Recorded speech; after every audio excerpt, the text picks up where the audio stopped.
In the last run we had together, Bruno's Machamp made us leave the league early and have to do some more grinding. So I thought it would only be fitting to run Machamp myself in honour of being kicked out of the league for the very first time. And as a Machamp, we have excellent attack and very good defences, so we're on course for a very quick run. As we're getting ourselves prepared for Machamp's run, I've got a little question for all of you. I've been wanting to branch out a little bit from solo Pokemon runs in Crystal, and do something a little bit different on the channel every so often, and I'm in a bit of a dilemma, so let me know down in the comments below whether you would rather me carry on solo Pokemon challenges but branch out into Hoenn and more Fire Red content, or if you'd like to see some multi-Pokemon runs like we do on the live streams here in Pokemon Crystal. I'm easy with both options, I think both could have the potential to be fun, but I just don't know which all you lovely people would prefer. So please do let me know down in the comments below as we take a look at our Machamp. We are of course as always level 5 with 23 HP, we're holding a berry and our moves are Low Kick and Leer. We've got 13 in attack, 10 in defense, 9 in the specials and 8 in speed. So overall I would say we're fairly well rounded. The only thing that might let us down later on is that relatively low speed, and as always I will show you the very first encounter we have. In this instance it's a level 3 female Hoot Hoot that gets knocked out in just 2 low kicks. Now as we're making our way to Mr. Pokemon's house, I just want to say thank you to everybody who said so many nice things about the Shuckle run. It really was a run and a half and nail biting right until the end, and it's one of my favourite runs to date. On the way to Mr. Pokemon's house we learnt Focus Energy, and that will increase our critical hit ratio every time we use it. I'm not a big fan of that move myself because it's not very consistent, but it's one of those circumstantial moves that might come in handy. On our way back to Professor Elm's lab we get ambushed by the rival, and I use the Universal Pokemon Randomizer to replace Totodile with Machamp. The reason for that being the Chikorita line is the bulkiest of the lot, and as you saw it still only took 2 hits to knock it out. Back at Mr. Pokemon's lab we'll call the rival triple question mark as we always do. We'll make our way out of the lab and towards Violet City where our first gym is going to be waiting for us. And of course our first gym is going to be Falkner's Flying Gym. He's a flying type specialist who will lead with Pidgey. We have the type disadvantage for this battle, but we're going to use a Focus Energy at the very beginning, and then because Pidgey is part normal type, Low Kick is going to be neutral. It's exactly the same against the Pidgeotto, and our high defences come in dividends as we knock it out and survive on 15 HP to get the Zephyr badge in a time of 6 minutes and 6 seconds. And that is the first of our 16 badges already collected, and that means we can now take a trip south towards Azalea Town via the Union Cave. We pick up the Paralysed Cure Berry en route and nothing else of any significance, and we'll head straight into the CRX Forest to catch our HM friends. They were being a little bit shy in this run, it took me a while to get the first encounter, but eventually Psyduck showed its face, and we caught it in just 1 ball. Psyduck's going to be helping us out with Surf, Strength, Whirlpool and Waterfall, and the second HM friend is Paris. Paris will be helping us out with Cut, Flash, Sweet Scent and Dig, and with both of those safely caught for another run, we'll pop into the Slowpoke well where Team Rocket shenanigans are afoot. We're going to skip right to the very final battle where we have a level 14 Coughing. We don't have any moves really effective against Poison type, but that doesn't seem to matter to our Machamp, as even though we're poisoned we're able to knock out this Coughing in a few hits. We grow to level 19 and we learn Seismic Toss. And Seismic Toss is a fixed damage move that deals damage equivalent to your level. And it was perfect timing to learn that move because we're about to take on our second gym together. This is Bugsy, the Bug-type specialist who leads with Metapod. All of Bugsy's Pokemon will resist our fighting type moves, however both Kakuna and Scyther resist by 4 times, so that means it is very handy that we've got Seismic Toss to deal this fixed damage in this battle. We're going to start off with a Low Kick anyway against the Scyther just to see if we outsped, and we didn't, but that Low Kick combined with a pair of Seismic Tosses knocks it out, and we get the Hive badge in a time of 14 minutes and 18 seconds. We're on a very nice pace so far, but Rival 2 has been the undoing of so many runs. And in preparation for the second rival battle, we're going to say goodbye to Leah and hello to Mudslap. Without Mudslap we would have nothing at all to hit the rival's first Pokemon, and that is Ghastly. Ghastly of course is Ghost Poison type, so Mudslap is super effective, and 2 shots knocks it out. Out comes the Bayleaf and we go for a Low Kick as he growls us. That means we're going to pivot to Seismic Toss for the next 2 hits as we speed tie, and that just leaves Zubat left to go. We resist Zubat's bite as we seismic toss it twice to knock it out, and that means we are through the second rival battle on our very first try. Let's now make our way properly into the CRX Forest, where we'll grab cuts from the charcoal maker. We'll cut down the tree that's been blocking our progress towards Goldenrod City, and then we'll also have a little chat with the green-haired man staring at the tree. He gives us a Headbutt TM, and as soon as the repel wears off, we teach it straight away. Headbutt is a lovely base 70 power move with the chance to flinch, and that's ostensibly going to be our backup move when low kick isn't appropriate. As we're leaving the CRX Forest from the other side, we'll grab Sweet Sense from the lady at the desk, and then we'll start our hunt for Abra. Abra's our third HM friend together, technically a field move user, but we won't take the title off her. Abra's going to be helping us out with Teleport, which is budget fly in the early game and then a huge time save in the later game. Once we're in Goldenrod City, we'll pick up the bike so that we can move in double quick time, and then we'll have a little chat with Randy the guard at the gate. He's going to loan Kenya to us so that we can start flapping our wings everywhere we go after we get Chuck's badge, and then we'll head into the National Park. In the National Park, we're going to absolutely grab the Quick Claw. It's going to be very handy because Machamp only has base 55 speed. We'll grab the Dig TM as well, and we'll cycle back to have a little talk to Floria. She tells us about the pesky tree blocking the way, but we can't do anything about it yet, so instead we'll go shopping. We'll go straight onto the 5th floor of the department store where the lady at the desk will give us a return TM, and then we're going to buy a couple of punches.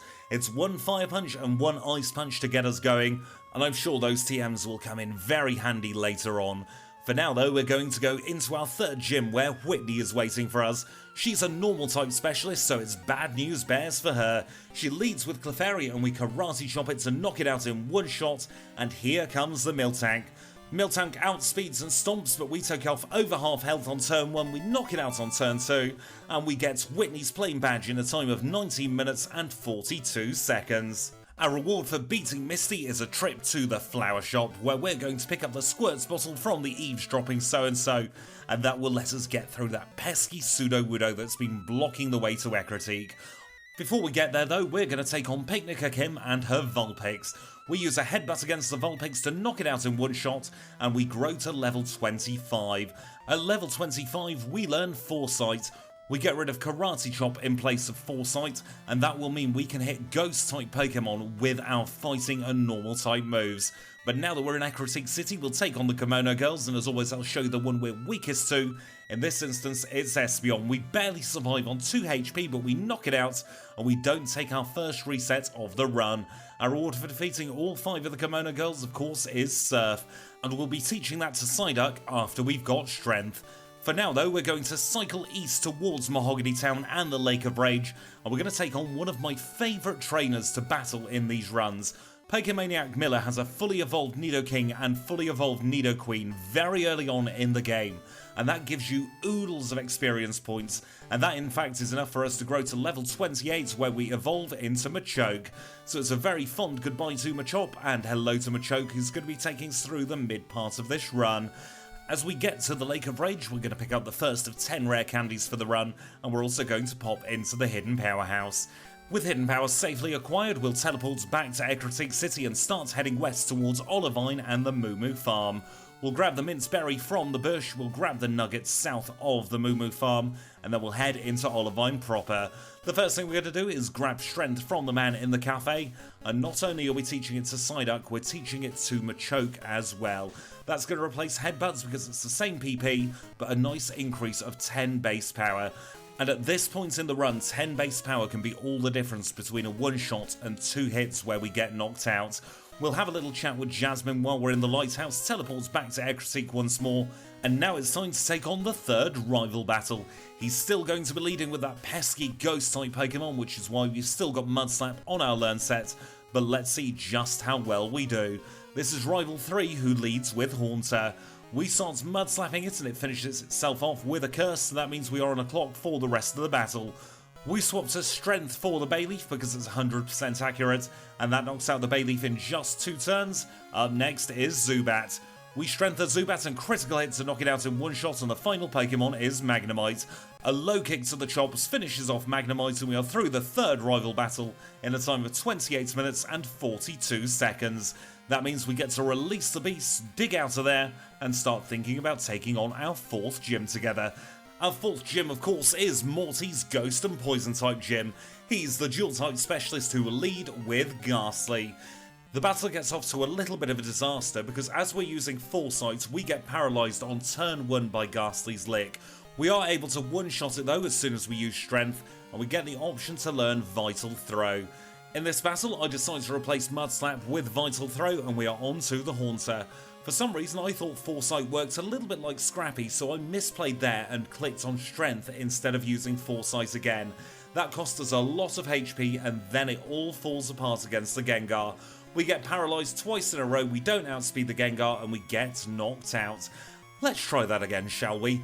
This time we're just going to keep it simple for the first couple of Pokemon and Mud Slap them away, and we're not going to learn Vital Throw this time. I reckon that feint might have been a blessing in disguise because I was regretting learning Vital Throw last time. We swap to Foresight for the Gengar and then hit it with a Mud Slap to try and make sure its accuracy is as low as possible. We finish it off with Strength, and that just leaves the final Haunter left to go. We go back to Mud Slap, 2 hits later we knock it out, and we are through Morty in a time of 31 minutes and 46 seconds. The first reset of the run had to happen at some point, but I really do think it was a blessing, because I was regretting teaching Vital Throw on that first battle. Now we're going to make our way over to Simonwood City next, where we're going to pick up the medicine from the man in the dodgy shop, and with nothing else to do we'll go straight into Chuck's Fighting type gym. It's Fighting type Specialist versus Fighting type Specialist in this battle, but he leads with Primeape. We use Strength against the Primeape to knock it deep into the red on turn 1 and knock it out on the second turn, and that just leaves Poliwrath. Dynamic Punch misses twice in a row as we hit 3 strengths and we finish it off in a time of 33 minutes and 57 seconds. Machoke is doing a lot better than I anticipated, and our reward of course for beating Chuck is the Fly HM. That will let us fly here, there and everywhere, and we're going to start with Violet City. In a change to our normal routing, I decided to do the housekeeping a little bit early, so we will grab the rare candy just outside of the Sprout Tower. We'll have a little chat with the man in the Slowpoke Well to get ourselves a King's Rock, and we'll fly over to Goldenrod City. And then just south of Goldenrod City we'll pick up a nugget, and we will also pick up a rare candy. I've been starting to save those nuggets and sell them so that we can pick up vitamins in the department store, but for now we're going to head back to the Lake of Rage and take on the very angry Gyarados. I didn't watch my PP carefully enough here, and we ended up running out of strength, but a very fortuitous pair of flinches lets us knock out the Gyarados, and that allows us to chat with Lance, the liar with the flyers, and I can inform you that absolutely nothing happened in the Mahogany Underground, so we'll skip to the end where we get HMO6, which contains Whirlpool, and while we're in the neighbourhood we might as well take on our 6th gym together. This is Price, the Ice-type specialist, who will lead with Seal. Now Seal isn't an Ice-type Pokemon, so we're not going to be able to use our Low Kick, but a single Strength knocks it out. Up next is Dugong. We take it to under half health with a first Strength, and then we finish it off with Low Kick. The final Pokemon is Pidoswine. We take it into a healing loop on turn 1 with Low Kick, and from there it's just 2 more turns to knock it out once and for all, and we get our 6th badge, the Glacier Badge, in a time of 39 minutes and 58 seconds. Let's now make our way back to Olivine City, where the lighthouse is waiting for us. We're going to reascend to the tippy top of the lighthouse, where Jasmine is still hoping for that secret potion. She blinds us once more and legs it away with it, so we're going to hotfoot it behind her right into her gym, and then we give her a little bit of a warning.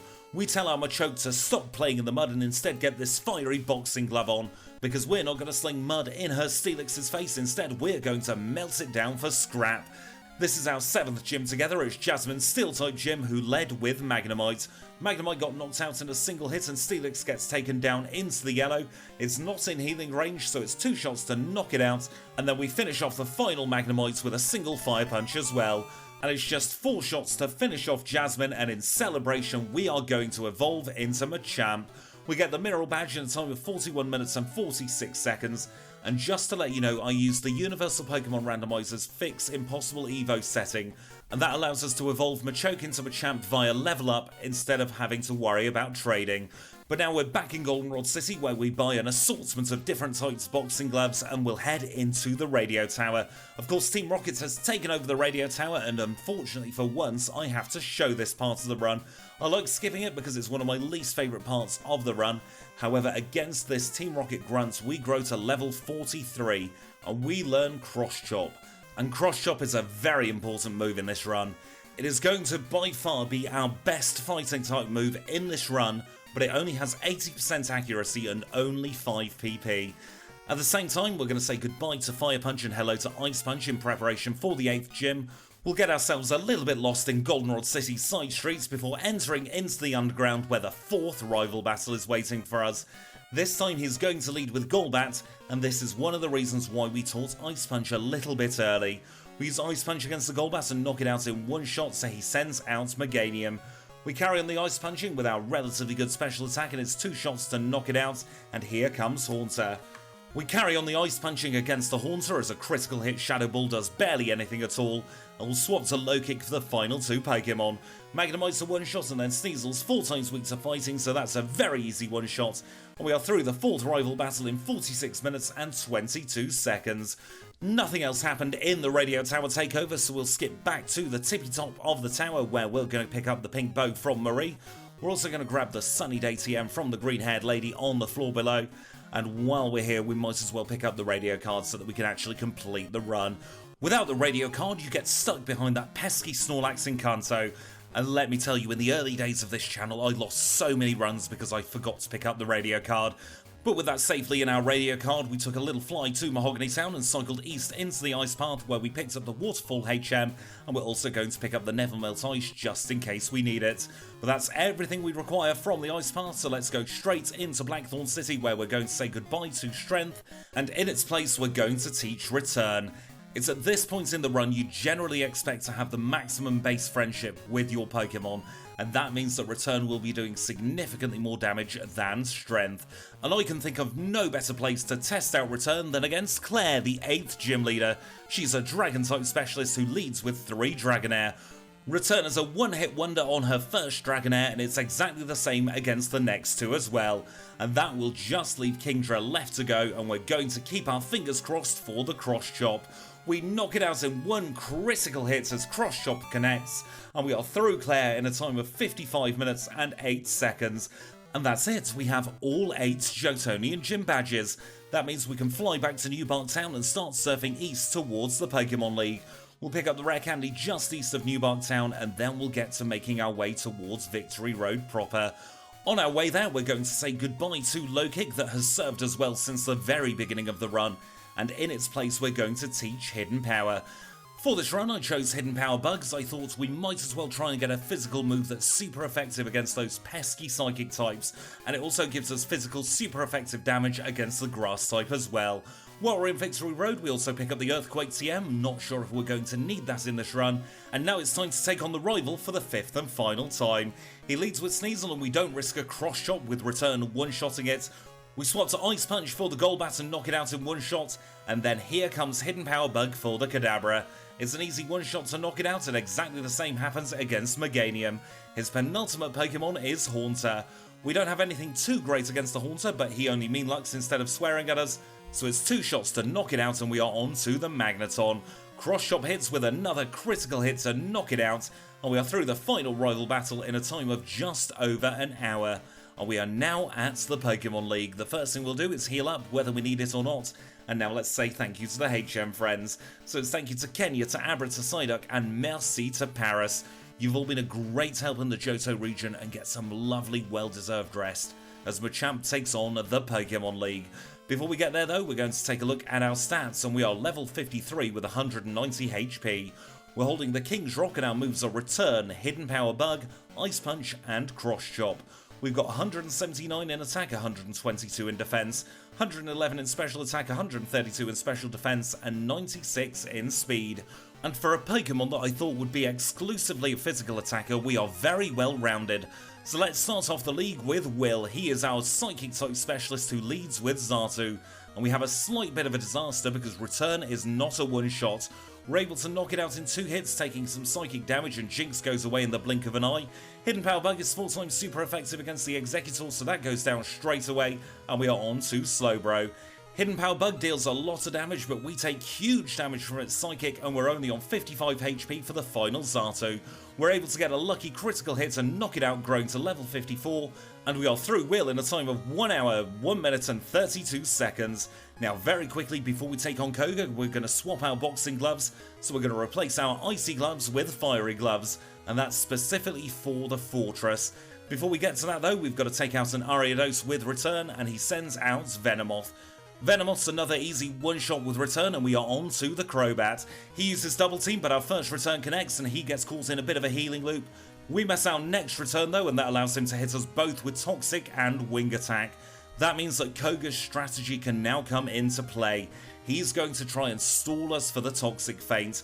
We're able to one-shot the fortress when it doesn't protect though, and it's all down to the muck. It minimalizes, but return hits, and we have defeated Koga in a time of 1 hour, 2 minutes and 38 seconds. And now, before taking on Bruno, we're going to swap Fire Punch once again with Ice Punch.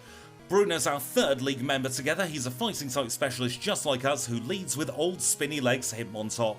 Return is an easy one-shot on the Hitmontop, so he sends out Hitmonlee. Hitmonlee goes down in much the same way in a single return, so his 3rd Pokemon is Hitmonchan. It's 3 one-shots for the Hitmons, and it's Machamp versus Machamp. Return takes him deep into the red, but we get hit by a critical hit cross-chop. He's caught in a healing loop though, and 2 further returns knocks it out, and that just leaves Onix. We swap to Ice Punch for the Onix, we knock it out in a single hit, and that's Bruno defeated in 1 hour, 3 minutes and 33 seconds. Up next is Karen. We start off with Cross Chop and one-shot the Peskeon, so no sand attack for us. We go to return for the Vileplume, and it's an easy one hit as well, so she sends out Gengar. Unfortunately for us, the Gengar line has been a real thorn in our side, and we don't one-shot it. That means we take a little bit of curse damage and a little bit of damage from Lick as well, but we are well in the green for the Murkrow. Ice Punch makes light work of that, and the final Pokemon is Houndoom. Cross Chop hits for a 3rd time in a row, and we defeated Karen in a time of 1 hour, 4 minutes and 17 seconds. And with that, we have defeated the Elite Four. There's only one more obstacle between us and the Hall of Fame, and it's Lance, the liar with the flyers, who leads with Gyarados. Return is a critical hit one-shot to knock it out, and here comes Scarodactyl. Aerodactyl outspeeds and deals huge damage with its Wing Attack. Ice Punch is a 2 shots, but Wing Attack has taken us all the way down to 86 HP. We swap to return for the Charizard, and it's not a one-shot yet again. We are on 41 HP as 3 Dragonite are left to go. We have to now hope and pray that that 4 times weakness combined with our special attack is enough. It's enough for the level 47 Dragonite, and that just leaves the level 50 left to go. It's another one shot to knock it out, and we have defeated Lance in a time of 1 hour, 5 minutes and 12 seconds. Our official Hall of Fame time is 1:05:28. We're well inside the top 10 at this point. Let's see if that continues. We've got another 8 badges on the red fight left to go, so don't go anywhere. Kanto is next. And we are back, where it all began outside our home in Newbark Town. Professor Elm's got a phone call and a present for us as he gives us the SS tickets. That's going to let us get to the mainland of Kanto, but before we get there we're going to have to retrieve the HM friends. So it's a very warm welcome back to Kenya, Abra and Psyduck, and bienvenue to Paris. After that, we'll take a quick trip to Mahogany Town, where we'll get the Flash HM from Elderly at the top of the tower. We'll fly to Ecruteak City, cycle east into Mount Mortar, and we'll pick up our penultimate rare candy of the Johto region. This one requires Waterfall, which is why we don't get it earlier on in the run, and then we'll fly to Olivine City, surf down to the Seafoam Islands, and retrieve our final rare candy of Johto. And then with a quick hop, skip and a jump, we have landed in Vermilion City. And the first thing we do in Kanto is the last thing we do in Johto. We're gonna get another rare candy, this time from the chairman of the Pokemon Fan Club. And with that safely tucked away, along with the rest, we'll cycle into Saffron City, making a fleeting visit, before going straight into Celadon. In Celadon City, we'll grab the leftovers from the bin in the cafe, the PP up from the bush, and now it's time to take on our first Kantonian gym leader. This, of course, is Erica, the grass-type specialist who leads with Tangela. So we're going to start off with a hidden power bug to knock that out in one shot, and we'll grow to level 59. Up next is Jumpluff, so we swap to return as hidden power bug is neutral, and here comes Victory Bell. Returns another one-shot against the Victory Bell, and that just leaves Blossom. We swap back to Hidden Power Bug for the Blossom, we knock it out, and we get Erica's badge in a time of 1 hour, 11 minutes and 48 seconds. Up next is Misty, the water-type specialist who leads with Golduck. We make light work of Golduck with a single return, so she sends out Quagsire. Quagsire doesn't survive a return either, and we swap to Hidden Power Bug for the Starmie. Starmie goes down in a single hit, and that just leaves Lapras. We risk another cross chop, and we are 4 for 4 with the cross chops as we knock it out, and we get the Cascade badge in a time of 1 hour, 15 minutes and 44 seconds. Here comes Sabrina, the Psychic type specialist who leads with Espeon. We outspeed the Espeon and knock it out with a single Hidden Power Bug, and it's much the same against Mr. Mime. That just leaves the very nippy Alakazam left to go, but we outspeed that as well. We one-shot it with Hidden Power Bug, and that's Sabrina defeated in 3 easy one-shots in a time of 1 hour, 16 minutes and 45 seconds. Let's move on to Surge, the Electric type specialist. And for the Surge battle, we'd replaced Hidden Power Bug with Earthquake. We do have another Hidden Power Bug in our bag that we bought from Celadon City, but for now we are going to run with the Earthquake instead. And we get to test it out against Surge's 4th Pokemon, Electrode. It's a one-shot as was returned with all the other Pokemon. Earthquake is also a one-shot on the Magneton. And we are through Surge in a time of 1 hour, 18 minutes and 28 seconds. Our next leader is Brock. He's a Rock-type specialist who leads with Graveler. Ice Punch is a one-shot on the Graveler, so he sends out Kabutops. We switch to Earthquake for the Kabutops and knock it out in a single shot, so he sends out Onix. It's another Ice Punch to knock it out in one, so he tries with Omastar. We go back to our final Earthquake for Omastar, and all he has left is Rhydon. Rhydon's another simple one-shot with Ice Punch, and we've defeated Brock in a time of 1 hour, 19 minutes and 41 seconds.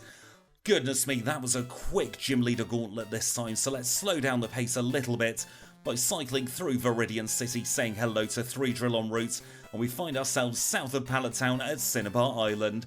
At Cinnabar Island, Blue is waiting for us and he tells us all about that pesky volcano that's erupted. We are going to have to do a little hunt for Blaine because we want our 14th gym badge, and we find him hiding out in the Seafoam Islands. Blaine, of course, is a fire-type specialist who will lead with Magcargo. Magcargo's a simple one-shot with Earthquake as it's 4 times weak, and we Earthquake the Bumhead Fireduck as well. That just leaves Rapidash left to go, and it's another simple Earthquake to finish him off, and that means we get Blaine's Volcano badge in a time of 1 hour, 21 minutes and 10 seconds. Our penultimate gym leader is everyone's favourite pushover, it's Janine. Now, we took a reset against Janine in the last run, so we're going to try our hardest not to this time. We knock out her Crobat and Venomoth in a single shot each, and we swap to Earthquake for the pair of Weezing. Both of them put up no resistance whatsoever as we knock them both out in one shot, and her final Pokemon is Ariados. We stick with the Earthquake, we knock it out, and we've defeated Janine in a time of 1 hour, 21 minutes and 49 seconds. Our final gym leader is Blue, a mixed-type specialist who leads with Pidgeot, and in all the excitement I forgot to reteach Hidden Power Bug, so we're rolling with Earthquake. We get through the Pidgeot, taking some damage from Wing Attack, and Alakazam instantly reflects. Return knocks it out in 2 shots though, and we are through to the Gyarados. We hit it with Return and he flinches with the King's Rock, and another Return takes it into the yellow. 3 returns knocks it out, and the next Pokemon is Exeggutor. The Reflect fades and we comfortably take Exeggutor into the yellow, but we do get Leech Seeded. Blue starts to sap away at our health using full restores to stall us, but we're eventually able to knock out the Exeggutor, and the penultimate Pokemon is Arcanine. Earthquake is super effective against the Arcanine, so it's one shot for that, and we're going to risk our 5th cross chop. We hit yet again, and we knock out the Rhydon on our first turn to obtain the Earth badge in a time of 1 hour, 23 minutes and 19 seconds. And that is it. We've only got one more challenge left to go. The final battle with Red, who's sitting at top of Mount Silver. So we chat with Professor Oak to let him know that we are more than capable of taking him on. We travel back to Viridian City, cycle west through the Pokemon League, and we start thinking about how we will do. We grab our final rare candy of the run, and we're going to teach Hidden Power Bug once more in place of Ice Punch. And let me know, will Machamp be in the top 10? We are at 125 at the moment, and we have to be under 130 in order to be top 10. This is Red, the final battle of the run, and he leads with Pikachu. We one-shot the Pikachu, and we are on to the Espeon, and disaster strikes. Hidden Power Bug was in slot 2 for the majority of the run, and I misclick. We're on 47 HP and I decide to give up straight away and teach 3 rare candies. Let's try again, this time at level 69. As long as we dodge the charm, Pikachu is now irrelevant as return is a one-shot. We're back onto the Espeon, the Quick Claw activates and Hidden Power is another one-hit wonder. That brings us on to Charizard. Charizard goes for Flamethrower instead of Wing Attack and is dealing massive damage against us. We aren't able to two-shot the Charizard and we get knocked out by the 3rd Flamethrower. We're back to square one against the Pikachu, but once again we're able to outspeed. We outspeed the Espeon as well with a Quick Claw and we are back onto the pesky Charizard. We don't have anything good at all against Zard. I want to see though, was that a bad roll? And the answer is yes. We're on 61 HP for Snorlax. Cross Chop hits for a 6th time in a row and it's a one-hit wonder. That brings us onto the Venusaur who outspeeds us and a Solar Beam knocks us out. We're going to use another 3 rare candies and grow to level 72. Once again the Quick Claw activates and we outspeed the Pikachu to knock it out in one hit, and here comes Espeon. The Quick Claw activates for a 2nd turn in a row and we knock that out and it's back onto that pesky Charizard. It still outspeeds us and Flamethrower deals huge damage and we are down to 79 HP for the Snorlax. Cross Chop manages to hit though for a 7th time in a row. I was amazed and it is still a one-shot. We are back onto that pesky Venusaur. The rare candies mean we now outspeed, but we still take damage from Solar Beam and we get knocked out. Let's use the last 4 rare candies. We are now at level 76. We don't outspeed the Pikachu, but Charm fails and we knock it out with Return. Up next is Espeon. The Quick Claw activates and we knock it out with a single Hidden Power. The 3rd Pokemon is Charizard. Flamethrower is dealing much less damage than it was at the very beginning of our attempts at red, and we are comfortably in the yellow as we knock out the Charizard. Here comes Snorlax, and for the 7th time in a row, Cross Chop hits. It might as well have Swift's accuracy in this run. We're back onto the Venusaur and we managed to take it deep into the yellow. The Quick Claw procs and we're on 104 HP for the Blastoise.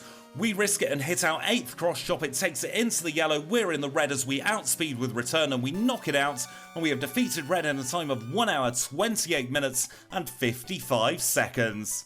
And a time of 1 hour, 28 minutes and 55 seconds puts us in 8th place on the leaderboard. We are in between Fearow and Feraligatr. That 8th place finish pushes Nidoqueen next into the drop zone, and heading up page 2 is Quillfish, who got pushed down there this time. At the other end of page 2 we now have Executor next into the dreaded page 3 drop zone. Pylosoin's been forced onto page 3, and at the very bottom of the leaderboard of course we now have Shuckle. But with that we are done.